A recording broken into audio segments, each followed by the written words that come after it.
Welcome to Crossroads, a show by the Epoch Times that brings you insights beyond the headlines. Now look, make sure to hit the like button, leave a comment, let me know what you think of the show, and be sure to subscribe. It does really help the channel. Now look, on to our first story. Florida has declared a brand new holiday, and this one is dedicated to the Second Amendment, our right to own guns. And basically it's a holiday for Americans to go and buy guns and ammunition like the founding fathers intended. And by that I mean tax-free. Now look, Florida Governor Ron DeSantis wrote this on X. He said, 2A tax holiday is from September 8th through December 31st, meaning you can buy it before October, before Halloween, and you can buy guns for Christmas, December 31st. Now, like, he made this comment during a press conference where he explains the concept of this. Watch. The Second Amendment tax holiday. So from September 8th to December 31st, all firearms, munitions, accoutrements, as well as things like bow and arrows, are tax-free. So that's going to save some of our folks a lot of money to be able to have that. So we're delivering there. Now, on back to school. Imagine that. Tax-free guns, tax-free ammunition, tax-free crossbows. Some of you pointed out in the chat, this is actually not unusual for some parts of the United States. Some states have it so you can buy guns from private owners and it's tax-free, I think depending on the price. So, you know, for some of us who went to gun shows growing up, or maybe you're in a state that still has them, this is not really unusual, but, you know, this is not all across the United States. And this is a big deal that at least one state is moving to do it. I think the bigger issue that Ron DeSantis is trying to push is not so much the idea of tax-free guns and ammo.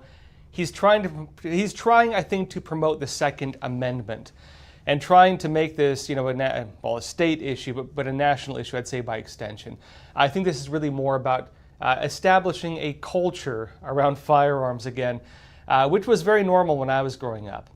Now also, meanwhile, Elon Musk has moved on from his role in the government. He's now, well, a different role. He's trying to start up his own political party, but he's no longer with Doge. But even without Elon Musk, the Doge department lives on. And now Doge, Department of Government Efficiency, they're declaring a brand new goal. They want to cut the amount of federal regulations right in two. They want to reduce them by 50%. And they've even created a tool to help them do it. This is a new AI tool to streamline the whole process, identify all the policies they can just get rid of, and they're probably going to do it. Washington Post said this. It says the U.S. Doge service is using a new artificial intelligence tool to slash federal regulations with the goal of eliminating half of Washington's regulatory mandates by the first anniversary of President Donald Trump's inauguration. 1 year in, right? It says, according to documents obtained by the Washington Post and 4 government officials familiar with the plans, meaning it's anonymous sources. They say they have documents. Take it as you will. On this point, I actually believe them, but again, take it as you will. It notes, though, the tool called the Doge AI Deregulation Decision Tool, which sounds very bureaucratically wordy, is supposed to analyze roughly 200,000 federal regulations to determine which can be eliminated because they're no longer required by law, according to a PowerPoint presentation obtained by the Post that is dated July 1st and outlined Doge's plans. It says roughly 100,000 of those rules would be deemed worthy of trimming. You have been deemed worthy of sacrifice for the future of the American Republic. Oh, regulation. It says, according to the estimates on this at least, it says mostly through the automated tool with some staff feedback, meaning it's not just a machine deciding which things are going to be cut. There's going to be some staff weighing in on it. It notes the PowerPoint also suggests the AI tool will save the United States trillions of dollars by reducing compliance requirements, slashing the federal budget, and unlocking unspecified external investment. Now, what does that actually mean? If you reduce compliance requirements, anybody who's tried to start a business knows that there's a lot of red tape in place. And the bigger your business gets, the more red tape there is. And I mean, honestly, the way it works, there's so much regulation and regulatory bloat. It's almost impossible to not violate something. So big companies, you basically need to hire an entire legal department for compliance. And of course, rival companies will search for things like this using their own legal departments to try to find things they can get you sued on, or things you get charged on, or things they want to file lawsuits against you on. It's a huge issue. Now, that's great for the lawyers. It's great for some people within the bureaucratic system, but it's terrible for small and middle-sized businesses.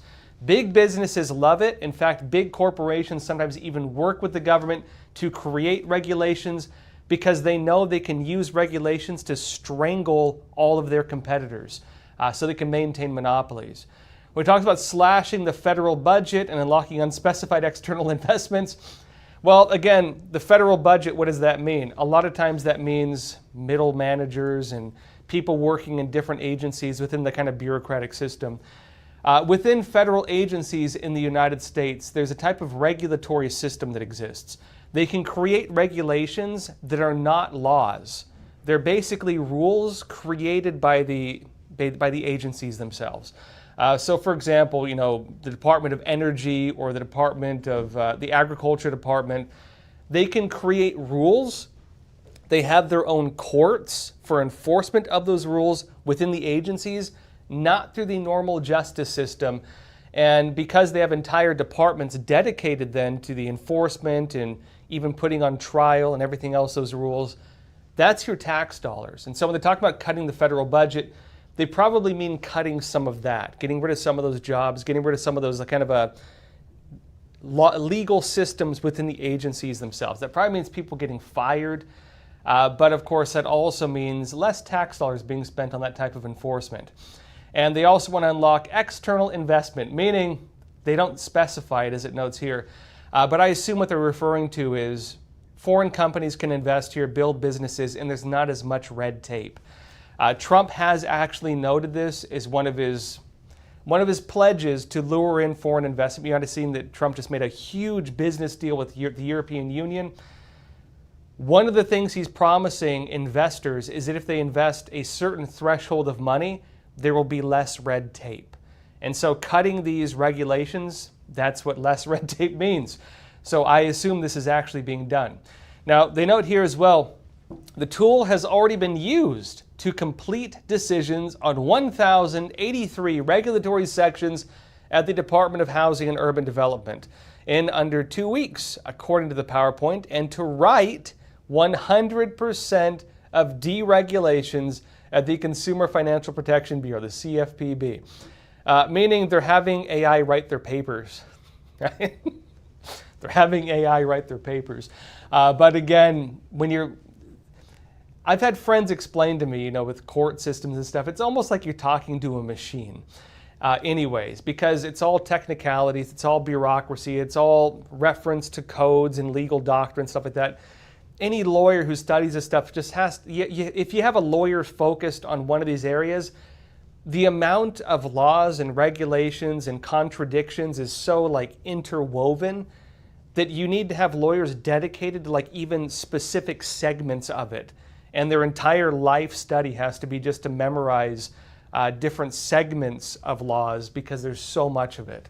So it's kind of like a machine anyway, to be honest. Having an AI do this, unless the AI starts hallucinating, which AI tends to do, maybe that's a way to do it. And they are using AI allegedly for that. Now, on to another topic though. The Chinese Communist Party is trying to export its abuses outside of its borders. We've been talking about it a lot right here on Crossroads. And they're even trying to export their human rights abuses into the United States. And now Secretary of State Marco Rubio is calling out the CCP for it. I'll be talking about this more after we come back from a quick break. All right, just a pause here for a super quick moment. You are, of course, watching Crossroads with Joshua Philipp. I'm just here to share a message about American Hartford Gold, my own personal gold and silver bullion dealer. Now, obviously, the recent tariffs have made the markets super turbulent and volatile. With every new piece of tariff news, the markets seem to either crash up or crash down. And of course, it's worth mentioning that these conditions don't only affect Wall Street. They affect all of us through our investments and our retirement accounts. That's why I'd like to introduce you to a company that I trust and I myself use to secure my own savings, American Hartford Gold. They specialize in helping Americans move our assets into something tangible, into something you can actually hold, which is physical gold and physical silver, two precious metals that act as a hedge against all those decisions being made in Washington, D.C. They have an A+ rating with the Better Business Bureau. They have thousands of 5-star reviews, and they make the whole buying process super simple. Your metals can be shipped directly to your door, or you can transfer your current retirement account to a tax-advantaged gold IRA. And the best part is that right now, American Hartford Gold is offering an exclusive offer. When you call them today and you mention the name Joshua, you could receive up to $15,000 in free silver with your initial investment. Take advantage of their special offer. You can either just call them at 877-260-2764 or text Joshua to 65532. All their information will also be down in the description box below. And now, back to Crossroads. Welcome back. If you're enjoying the show, be sure to support us. Hit the like button, leave a comment, and be sure to subscribe to our channel. It does help quite a bit in growing the show. And you get to follow, we have new episodes coming out. Now look, on this point, back to what we're talking about, the Chinese Communist Party, they're trying to export their human rights abuses outside of China's borders. They want to have the whole world joining in with the CCP, hand in hand, crushing human rights, eliminating dissent, and destroying freedom of speech. The latest move is coming from Hong Kong authorities. Remember, the CCP took over Hong Kong, ended their agreement they had with the UK, and told the rest of the world, deal with it. There were really no consequences for that. We didn't invade them. Nothing happened, not even a slight little slap on the wrist. Hong Kong, of course, now taken over by the CCP, and Hong Kong authorities are now trying to even arrest pro-democracy activists, not only in China, where they were disappearing them and putting them on midnight trains never to be seen again, but even the people who fled to other countries. U.S. Secretary of State Marco Rubio, he's now criticizing the Hong Kong regime, which is under the CCP now, for doing this. Epoch Times said this: U.S. Secretary of State Marco Rubio criticized Hong Kong authorities over their decision to issue a new round of arrest warrants and bounties targeting pro-democracy activists overseas, some of whom are based in the United States. Imagine that. A democracy activist in the United States, and there's a bounty on their head from the CCP. Again, technically Hong Kong, but they're under the CCP now. And they say this, quote, he said, the extraterritorial targeting of Hong Kongers who are exercising their fundamental freedoms is a form of transnational repression, Rubio said in a statement on July 26. And he added, we will not tolerate the Hong Kong government's attempts to apply its national security laws to silence or intimidate Americans or anyone on U.S. soil. Now, it notes that Hong Kong's National Security Police announced on July 25th that 19 people were wanted for organizing, establishing, or participating in a group called the Hong Kong Parliament, accusing the organization of plotting to subvert state power. Again, Hong Kong technically still is under the British agreement. They're supposed to be self-ruled. They're supposed to have democracy. And so they're supposed to have political parties. Unfortunately, the CCP took over Hong Kong and killed all of the people who wanted that, or put them in prison, or disappeared them. That included, by the way, having a specialized helmet they put on people's heads, tying them to a chair that covered their mouth and nose and had no breathing holes, and killed them. There were even videos of it, in fact. It's horrifying. Many of them escaped. Some of them are right here in the United States. And it notes here that in Hong Kong, police offered rewards of Hong Kong $200,000, which is in the U.S. $25,480, for the 15 remaining wanted individuals, meaning they've already gone after a lot of them. It's important to note, when the CCP doesn't like a belief, they call it a cult, and that includes even the belief in democracy. The CCP regards democracy as a cult. C-U-L-T. And technically the meaning of cult is people who share a similar belief, right? So I guess you could say that. But that's the label they used for them, and they're saying that all these evil cultists, the people who believe in democracy, literal just human rights activists, or not even human rights activists, democracy activists, that they all need to be rounded up and sent to China to be killed by the CCP's cult, the actual one. Now look, on another topic, speaking of the Chinese Mafia, as the CCP is, the other Chinese Mafia, the one that runs through criminal networks right here in the United States, they're turning their business more into drug trade, and they're even taking control of parts of the United States of America.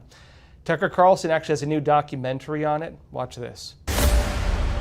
I'm going to tell you a story, and it's going to sound crazy. But the longer I talk, the more it's going to make sense. The Chinese Mafia have taken over rural Maine.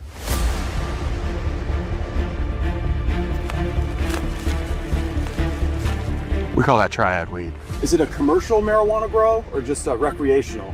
Just like it. Yeah, are you guys just doing upgrades or are you turning the power off for this place?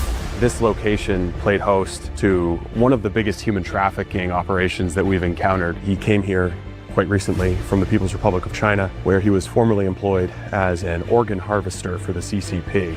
These gangsters aren't here to go hunt moose. They're here to exploit the people of Maine, to enrich themselves through criminal schemes. Now, that's a big deal, of course, because when you bring in organized crime, cartels, mafia organizations, they don't just work on crime. They work on subverting the local system. So they'll try to bribe judges, they'll try to bribe politicians.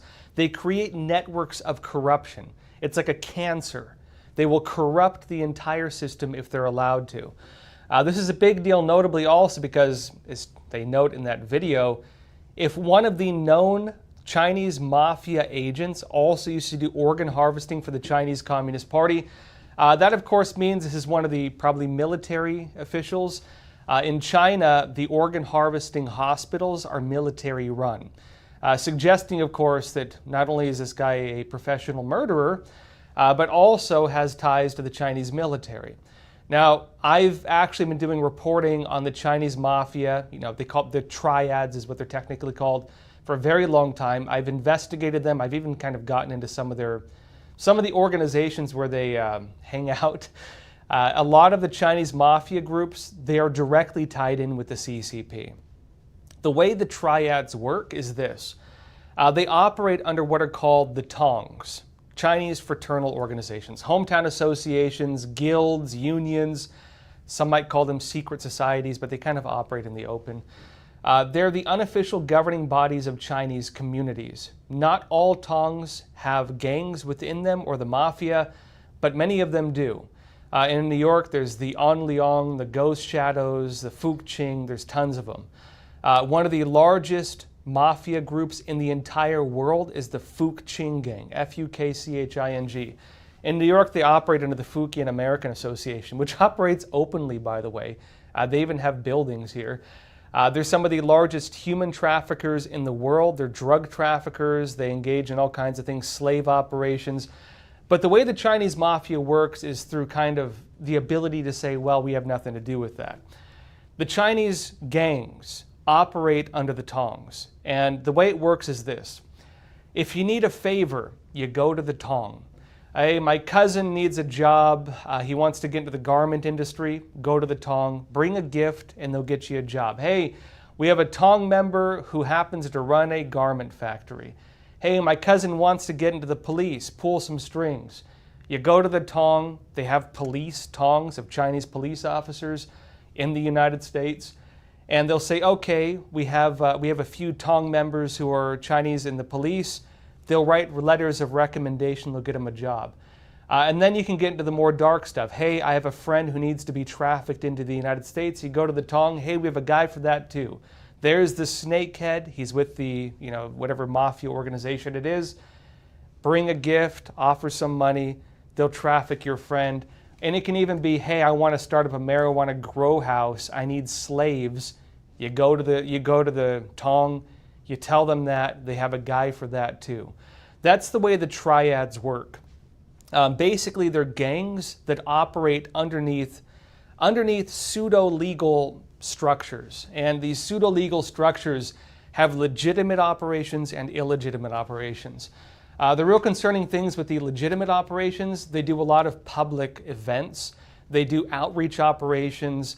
They're regarded as the governing bodies of the Chinese community, so they have a lot of liaison work with government officials, normal American government officials. They do community events, and they work very close with the Chinese consulates. In fact, the Chinese consulate actively has operations to aggressively try to control them, which is the United Front Work Department.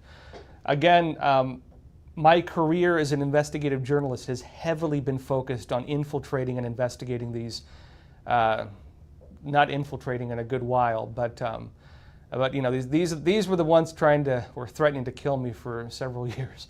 So I'm very familiar with this stuff.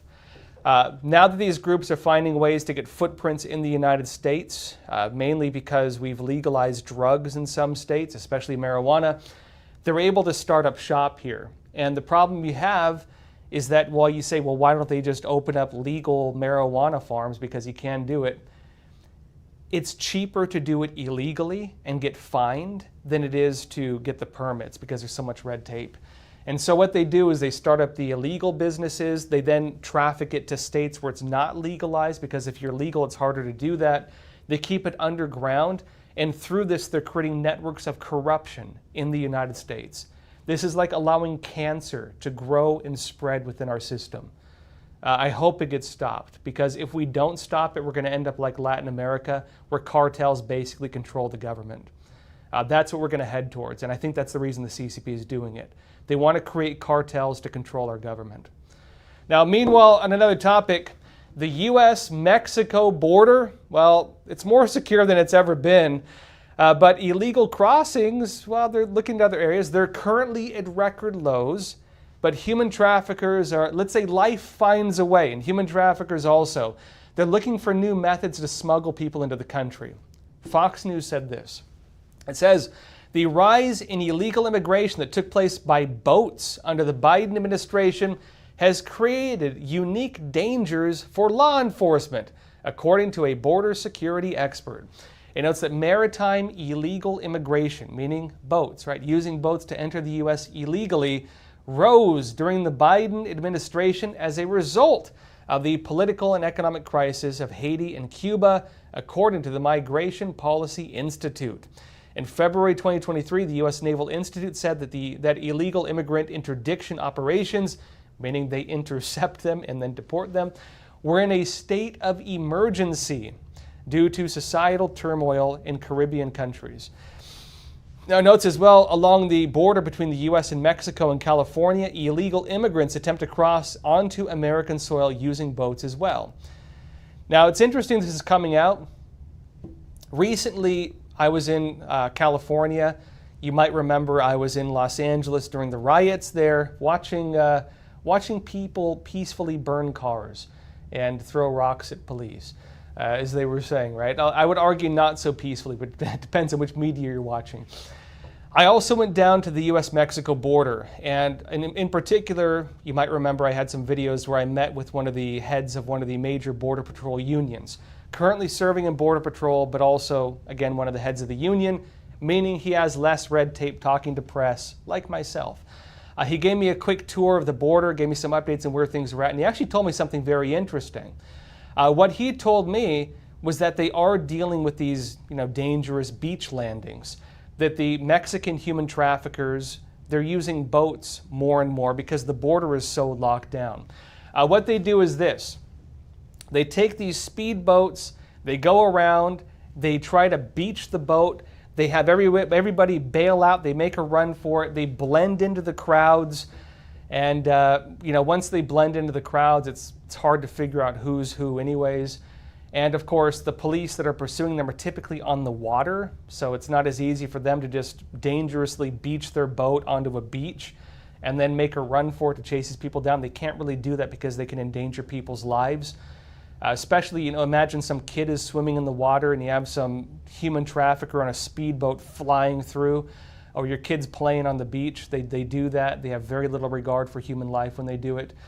The way that this is being done in terms of the interceptions, authorities actually started shooting the speedboat's engines. They can do it if endanger the people being trafficked. The United States, lo and behold, we still care about human rights quite a bit, meaning even when you have human traffickers blatantly violating American law, we don't want to hurt them. So, sharpshooters on these ships were shooting the engines. The human traffickers caught on to it, the Mexican coyotes.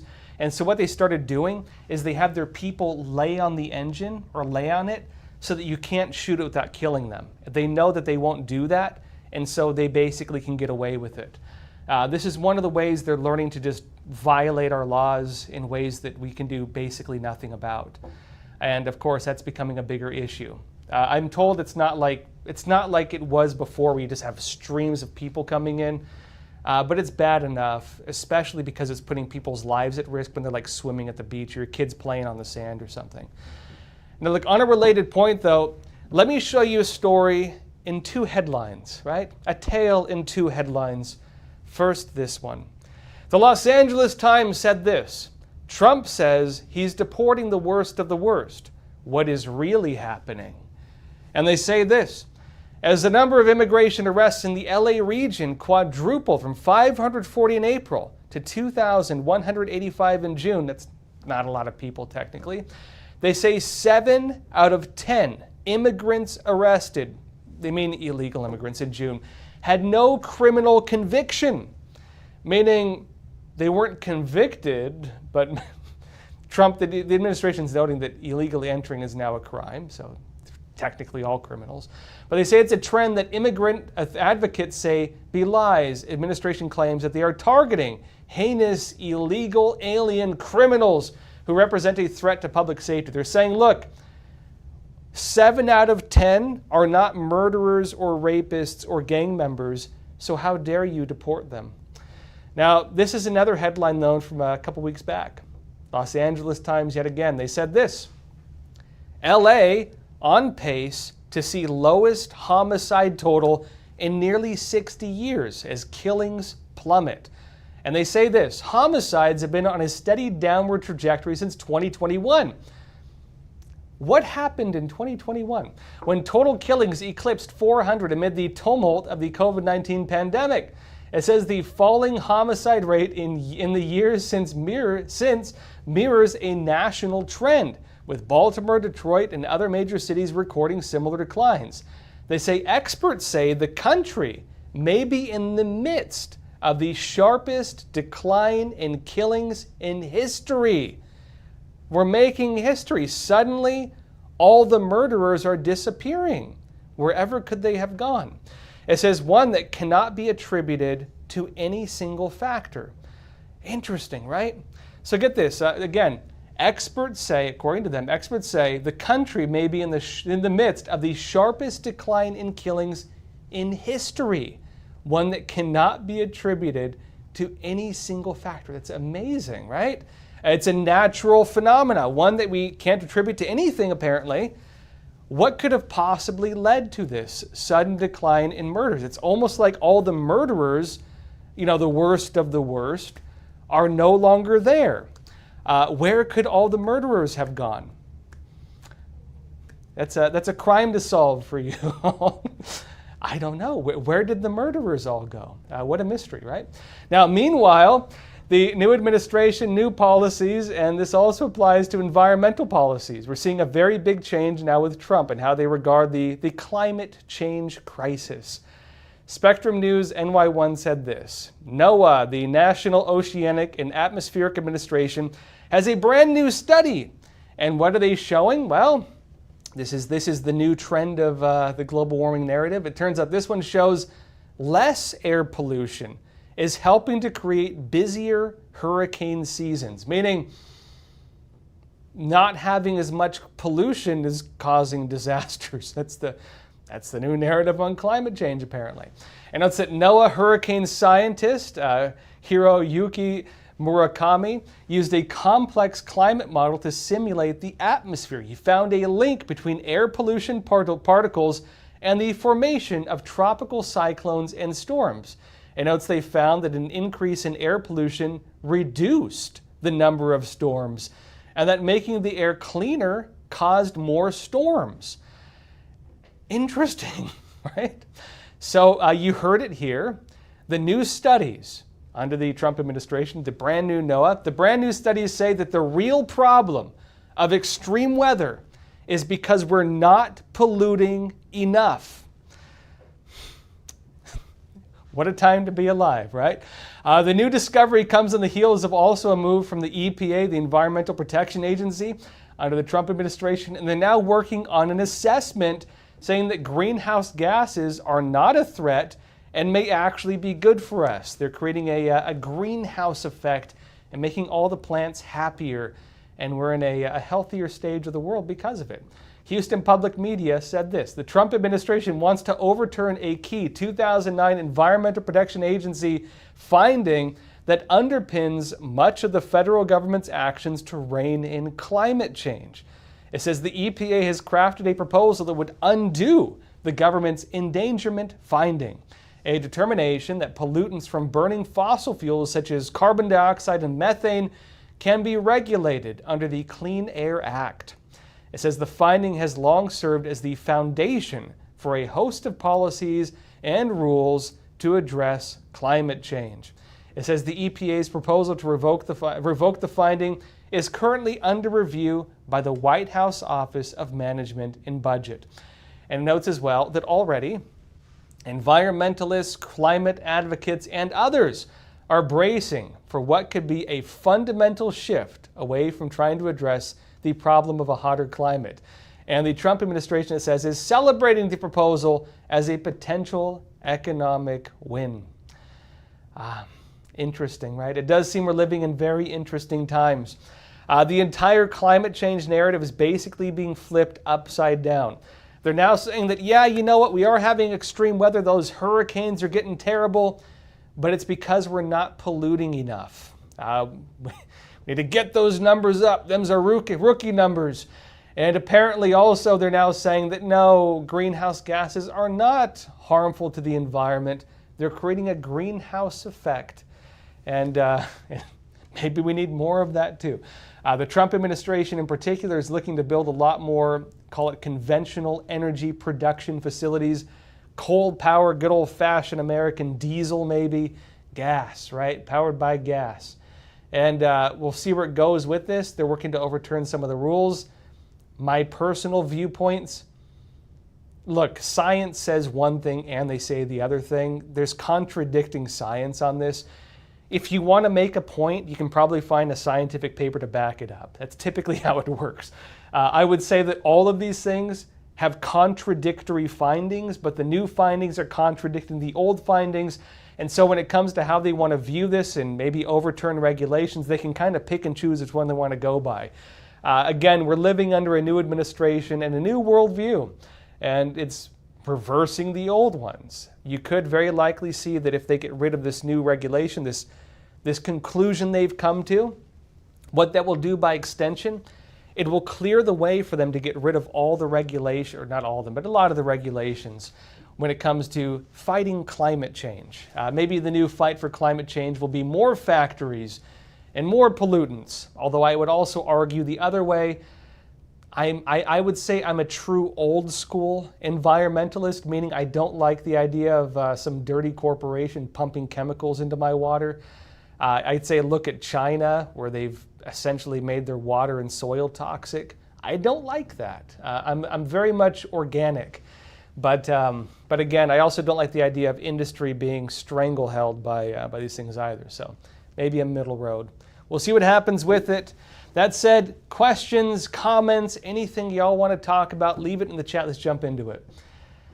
First off, Kenneth Harris. You're saying the CCP uses the Chinese gangs to wage a drug war on the West, going back to Mao as revenge for the Opium War. Even worse than that, Mao took the opium, I mean, part of it we could say was revenge, but he viewed the Opium War as a model. I've mentioned this book many times before. There's a book called Red Cocaine. It's very hard to find, unfortunately. If you want to buy it, you probably pay a lot of money. Because I'm mentioning it here, people probably buy it, and there's even less on the market. It's out of print. It's written by a guy named Joseph Douglas, but it's one of the few books me rephrase that. It's the only book I know of that really in-depth details the way this whole thing started, the way the whole thing is run. You can find PDFs on it. I have no problem noting this because it's out of print and nobody's making money off it these days except for resellers. But what that book says is this. Red Cocaine basically explains how Mao Zedong, the again former head of the CCP, who you can still go and worship in China. They've taken over temples and shrines and churches, and right next to the cross you have Mao Zedong and Xi Jinping. And so while you can't practice conventional religion, you can worship a golden statue of Mao Zedong and Xi Jinping. So Mao Zedong still has a lot of influence in China, even though he's been dead for a very long time. Now, what happened with Mao Zedong? He wanted to wage war on the United States. He needed money and he needed corruption. One of the tools for the communist revolution has always been what they call the lumpen proletariat, the scum of society, as Mao Zedong so lovingly referred to them, meaning the criminals. They want and when Vladimir Lenin was questioned on this, again, former Soviet Union, he was asked by people, why do you surround yourself with murderers and thieves and criminals? And he said, well, I can start a revolution with these people. I can start a revolution with them. When people are willing to murder, are willing to steal, are willing to do anything, hurt others to better their own lives or do anything they want, those are the people a communist revolution can use to subvert, corrupt, kill, do whatever in the countries they're in. And so for the CCP and every communist regime, the underworld order as they call it, the mafia, the gangs, the cartels, they are the tools, they're the foot soldiers, they're the agents, they're the ones they want to use to corrupt the society. And so what did Mao Zedong do? He created a tool to corrupt societies. And so he worked with the Cuban regime under Castro, and they started up drug trafficking operations all through Latin America targeting the United States. They established cartels. A lot of them were narco-terrorists. That's why a lot of them were trained in China. Shining Path, these guys and so on. And they became the agents to influence, corrupt, blackmail, bribe the governments all throughout the region, turn the entire countries corrupt from the inside, and then rot them to the core, and then spread that rot using gangs and cartels and drugs as ways to get money, which they can then use for bribery and other things, and to also poison the youth of countries to create more rot. They use this as a way to decay societies, to rot them from the inside, to spread their corruption, and to get people to buy in on it. When they can buy off a politician, when they can buy off a judge or buy off a sheriff or anything like that, which they do all throughout Latin America, they again start controlling the entire countries. And once they control the countries, they can do other things, like make trade deals with the Chinese Communist Party, like strong-arm them, like puppeteer them and make them do things they want to do. And then, of course, when they want to wage war against the United States, they can kill more American youth than a full-scale war would kill in a single year. They kill more Americans every single year just with fentanyl than we lost in the entire war in Vietnam. They're killing more Americans every year using this tool than a war would.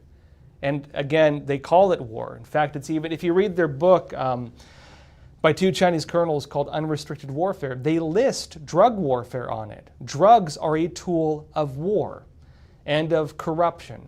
They're tools to control the society, basically. See more buts. You're saying, I wonder if that is harder to get people across the border if the price of coyotes charge will increase. I think it does. I don't know what they charge. I don't know the going rates for human trafficking these days. I do know the old ones. I guess I do know, actually. Okay, so when I was in Mexico doing reporting on this, if you wanted to get trafficked into the United States under the Biden administration, it was $5,000 to $7,000. And that was just what you paid to the Mexican cartels. You'd have to pay different amounts to different gangs depending on which country you were in. But the Mexican cartels, they had checkpoints. They even had they literally have wristbands like you're in line for like a theme park or something. like wristbands for specific cartels. I'm not even joking. And yeah, it was between $5,000 and $7,000. I heard some up to $10,000 because sometimes they'd even like double charge you. That was you know, going back a few years, like 2-3 years ago. I don't know what it costs to get shipped by boat. I do know further down south, in like the Darien Gap, the boats were like they were like the luxury human traffickers. I'm not even joking. They were like okay, the weird world of human trafficking. There's the high class human traffickers and there's the low class human traffickers. You can take the 5-star, you know, bring your family along trip, where you have armed guards and the friendly cartel members, you know, bringing you beverages like airport stewardesses or something like that. And then you have the low-end ones where they might kill you along the way and do other terrible things to you. All right, so you have like the budget human traffickers and you have the luxury human traffickers. The luxury human traffickers, they were like advertising a lot to Chinese and stuff like that. They had commercials.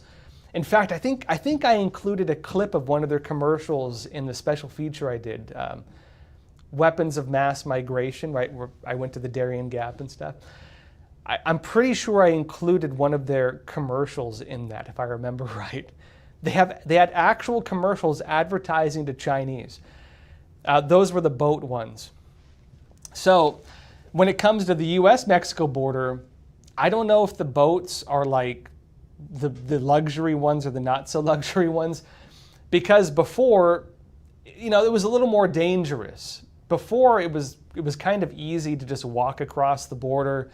You know, you check yourself in, you get your papers filed literally with the processing facilities, and then you get like free housing and free food and a free car. You know what I mean? Typically, the ones who had to go the real rough route, it was if you had a criminal record. It was if you were deemed to be from a country where you were not eligible for temporary protection status, and a lot of them lied about it anyway. So the only reason you'd take the roundabout road is if they knew who you were. So that's more like if you're a terrorist or if you're a known criminal or something like that. You know, that's where you have to take the good old speedboat, right? The what do you call it? The bank and bail, right? You run it up onto the sand and make a run for it. These days, I think that's becoming more the baseline. I don't know if they charge more for it. I assume they would because they have to abandon the boats. It's more risky, a lot more risky for them, and you know, there's reckless endangerment. You could say the same thing with human trafficking vehicles and stuff too, but I don't know what they charge for it. I assume it's a lot of money. The other big issue you're going to have, and I've talked about this before, Latin America is going to start having some real issues. They already have some real issues, but they're going to have some worse ones, and it's because of this. I've mentioned before, you have a surface world economy and you have an underworld economy. We have multi-billion-dollar businesses in the surface world. You have your big tech companies and your Walmarts and your McDonald's and all that stuff, right? Big old businesses. And you have big old businesses in the underworld. You have cartels and drug traffickers and sex traffickers and enslavers, and they are also multi-billion-dollar businesses. And if you have a multi-billion-dollar business that's literally one of the number one jobs in many parts of Latin America, some of the biggest, not even joking, some of the biggest employers, and suddenly the money dries up, while you're a business, your business is crime. What do you do when a market dries up? You find a new product. You find a new product.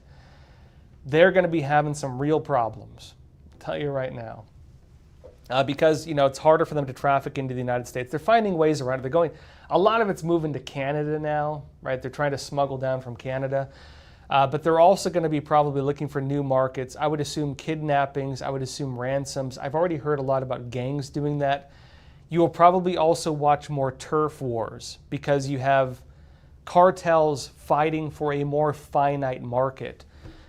So unless Mexico maybe crushes the cartels a bit more, lets Trump go after them, which he wants to do because they've now been designated terrorist organizations. they're going to be having a real problem with it. I really think they're going to be having a real problem with that soon if they don't do something about it. Ashley from California, you're saying, what could AI possibly teach itself from going through all these government laws and regulations? Could it go rogue and try to cut more than needed? We can only hope. I'm just joking. I believe in a middle ground when it comes to regulations. I tend to not like the idea of regulatory bloat or the regulatory state, though. I do think some regulations are necessary, without a doubt. You know, the problem you have with law, and I've been reflecting on this a lot, even watching like the internet or businesses. Let me use an analogy, okay? Does anybody remember what the internet was like in the early 2000s? It was kind of like the Wild West. Late 90s, early 2000s, the internet was the land of nerds. I was one of them. And during that time, it was a very fun place. We had like Napster and Kazaa and websites where people just pirated everything. And there were chat groups and there were no filters whatsoever. And it was fantastic. Everybody other than the businesses absolutely loved it. It was the Wild West, right? Total Wild West. Then what happened? Well, people started abusing it, right? Obviously, you had crimes. Napster was probably one of the bigger examples. For those of you who are younger, Napster was an app. They didn't call it Napster, they call it like application. It was a thing you could download on your computer and you could just pirate everything. And there were no regulations on it. I think they like charged one guy, and I think he's like still in court today, you know, dealing with like lawsuits. They tried making an example of him. They had people coming to schools and trying to scare kids out of like downloading stuff on the internet.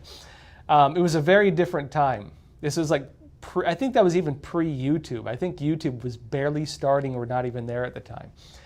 So it was a very interesting time. The problem we have with a new market being established is you start having people violate the law. This has always happened in history. So the internet, great example of it. The westward expansion of the United States and the wild, wild west and the cowboys. Another example of it. People spread before law and order could follow, right? You had the Wild West. It was the same thing with international trade during the beginning of maritime trade for the world, with what they call like the golden age of pirates, the Caribbean and all that stuff, like the literal pirates of the Caribbean. People spread and trade started up faster than law and order could compensate for. And so when you have a new area develop, right? You have a brand new area develop, a new market, people tend to build things in it. They build businesses, they start websites. There was the whole .com boom. It was a very interesting time for the internet. It felt very hopeful. It felt like the sky was the limit. Everybody could start something up. There was total free speech on platforms. You had the State Department, under Hillary Clinton actually, they launched what they called Statecraft 2.0, where they were defending anonymity, where people could post under like pseudonyms, and that started like entire social movements like the Arab Spring or the Sunflower Revolution, where you had people organizing protests in other countries and overthrowing like tyrannical governments and stuff. And then the law came. Right? Then the regulations came, then the restrictions came. They crushed it. And what you had instead was the free speech laws and anti-piracy laws, which are probably a good thing. You had a lot of these things start up. And I think the freedom of the internet really mostly came to an end in the 2016 elections, where they determined that it was all these spreaders of disinformation who were responsible for getting Donald Trump elected.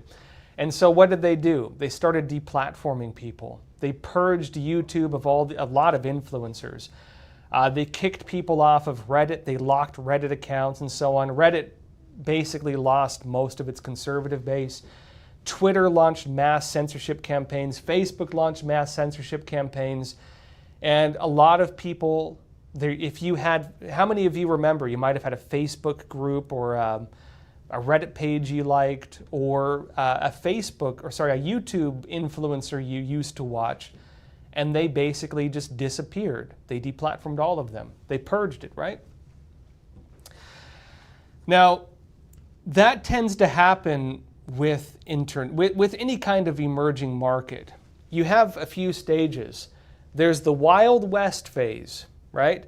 Then there's the, hey, we're probably abusing this too much phase. Then there's the totalitarian, brutal crackdown phase. And then there's kind of like the stabling, okay, this is the new future phase, where you're living under the same boring bureaucracy you've always been under. Right? A mix of both. You don't have total freedom, but there's enough regulations to stop people from massively abusing it. I'd say the current internet is still kind of in the tyrannical, let's crush everybody who disagrees stage, but I do think it's slowly moving into the more open phase. Now, on the point of artificial intelligence right now is still in that first stage. And a lot of people think it's fantastic. Hey, wonderful, we can make silly images and make videos of Donald Trump chasing Obama in a police car and that kind of stuff. People, you know what I mean? You can make funny things with it. People are finding ways to do stupid stuff and funny stuff, and write their medical exams or their college papers. I don't know if that's a very good idea. I wouldn't want a doctor who used AI to pass all of his tests, but people are doing it. We're in the Wild West phase, in other words, right? We're in the beginning stage of it. The next phase is going to be the rampant crime phase. So get ready for the pirates. I think we're already kind of in the rampant crime phase, where you have already, foreign scammers taking people's voices and their family members' voices, or falsifying emails from companies, and they're using AI for scams already. We're already in kind of the rampant crime phase as well. And we're already very much in the global totalitarian crushing all dissent phase, where artificial intelligence is being used by foreign governments to create deep fakes and fake accounts and finding ways to crush all of their opposition using fabricated identities. So we kind of get all at once with AI. The next phase is going to be probably the robot takeover, but that's a new one, right? What I think we're going to have, though, with AI looking at all these regulations and so on, the problem is how you feed the AI. The problem is how you educate the AI. And AI has the potential to get wildly out of control. It's going to go one way or the other. It's going to be the end of humanity, as all the AI CEOs are warning about phase, or it's going to be the government controls AI completely and uses it to dominate society. George Orwell in 1984 stage. We get one or the other. Unless they get rid of it completely and they throw the ring into the fires of Mordor, but we'll see if that ever happens. On the point of AI, we'll see. The other possibility is it gives us all the power and it's shared. I don't know if that's ever going to happen. Already they're cracking down on it, right? On that point, government regulation, regulatory bloat. The regulatory bloat is kind of the thing that, again, when I was talking about the overly regulating phase of all this stuff, a lot of times they create regulations to constrain problems, and they tend to go overboard with it. And the problem is that after something is over, after a crisis is over, after something ends, they tend to not get rid of the regulations. So you have regulations that are unnecessary, things that were created for certain circumstances that have basically been resolved, or you have contradictory regulations because every agency is regulating, and sometimes they overlap, sometimes they double it up, sometimes you're guilty one way or the other because they contradict each other. So AI can probably navigate that. The other possibility is they just go too far and they get rid of things that probably should be there. So we don't really know what it's doing. It's good to know that at least they have a human watching it as the AI flags things. On the point, I know we're talking about this, but on the point of DOGE, the Department of Government Efficiency, remember what DOGE is? DOGE is technically an IT advisory agency. It was created under the Obama administration under a different name. It is not able to actually get rid of bloat or fire people or cut spending or get rid of regulations. What it's designed to do is to be an advisory agency to the agencies themselves. And in particular, because it was made to use new technology to find ways to make the government more efficient. Again, it started as an Obama-era policy, which is why Trump has been able to do it. He didn't have to have it created by Congress or anything like that. He was able to use what Obama made for him. They're designed to use technology to flag things. And so using AI to flag things will basically create a body of information which can then be reviewed by humans, and then they can say, okay, we should keep this or get rid of that. And that's going to be how it's going to be. So I think that will prevent things from actually, I think that part will prevent things that should not be cut from getting cut. And maybe also, they could see things that are not identified they want to cut as well. So we'll see. Jen Reinbold, you're saying, just look at the China-owned pig farms for pollution. Yeah, on the point of the new EPA assessment and the idea that, you know what, if we want to stop the hurricanes, we got to pollute more. Again, I'm in a funny place when it comes to environmental policies. I don't like the over-regulation. I think it's gone way too far, and I think that some of the climate policies are working more as like totalitarian government policies. They're working to overly restrict things, and frankly, I think that some of them are ridiculous. They give power to the real polluters like China, right? The Chinese Communist Party is one of the worst polluters there is, and it gives them basically free rein. I think that what some of these policies will do is cripple the good countries, give absolute supercharged power to the bad ones, and not solve anything when it comes to the thing they claim they're trying to resolve, which is climate change or pollution, right? I don't really buy into the whole climate change narrative, but I do very much oppose the idea of pollution. I'm more of a traditional environmentalist, like your hunter type, right? I love the great outdoors. I grew up hunting and fishing. I love to surf. I love the ocean. And I don't like the idea of having the waters polluted. I don't like that one bit. I like the idea of being able to grow my own food and not have the soil poison my food. I'm very much against the destruction of the environment. But at the same time, I also recognize that you can't go overboard in the other direction either. And the world does require us to have, I think because of the modern life, you need energy, right? And if we don't do it, a worst country will do it, and they'll dominate it, and they'll do it in a more evil way, like the Chinese Communist Party. I believe very much that the American energy industry, including coal, including oil, is actually cleaner than a lot of the stuff they're doing otherwise. Even some of the renewables are not that clean. So, I have no problem really with this stuff. I do hope eventually we find something that is legitimately sustainable. I don't think wind turbines or solar panels are necessarily actually sustainable.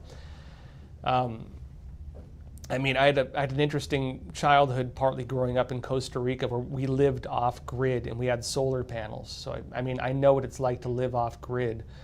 But again, I don't think an extreme in either direction is good. I hope we can find a middle way. And that generally tends to be how I view a lot of things.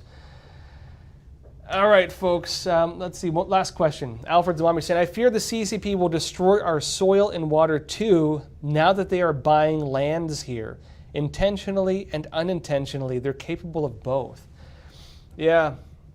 Well, because there's also, there are some forms of fertilizer or pesticides that are very toxic and they're regulated. Back to the marijuana farms and the Chinese triads, the Chinese Mafia, growing your marijuana. I don't support it. I understand.